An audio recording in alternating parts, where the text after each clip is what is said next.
Good morning, happy Monday. Today's question and answer for Camp Widow is actually one of my favorite questions to answer, and that is, how is it possible to have an event filled with widowed people and have it not be sad, terrible, horrible?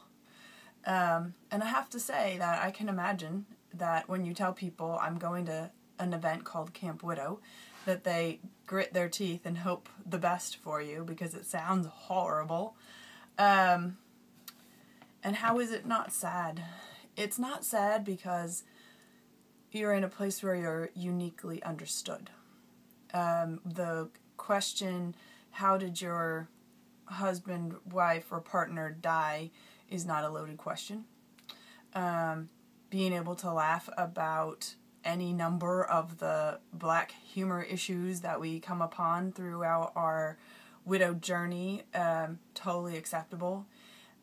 One of my favorite things about camp is that every year, this has happened every year for 4 years, and I anticipate that we'll have the same response this year, is someone says to me, my cheeks hurt from laughing. And that's the last thing they expected when they came to Camp Widow. They thought that their tear ducts would explode from crying too much. And yeah, there's tears, no doubt. You know, tears are part of our journey. Tears are part of our healing. But there's also laughter and understanding and camaraderie and hope personified by the people standing around you who have also, experienced what you experience, who've also had to figure out how to create another plan A for their life that they actually want to live. And I think that's the most powerful thing about Camp Widow, is that you're surrounded by people who are also having to recreate their lives. And so there's people to bounce ideas off of. There's people to just say, oh yeah, that was horrible. Or, yes, 5 years later, the anniversary day is still a really hard day. Or my wife's birthday, really, I struggle every year, and it's been 7 years. And at the same time, that same person who may share their struggles about how many years it's been and what kind of things are still difficult, has recreated their life and has found a way to incorporate their loss into the life they're living today.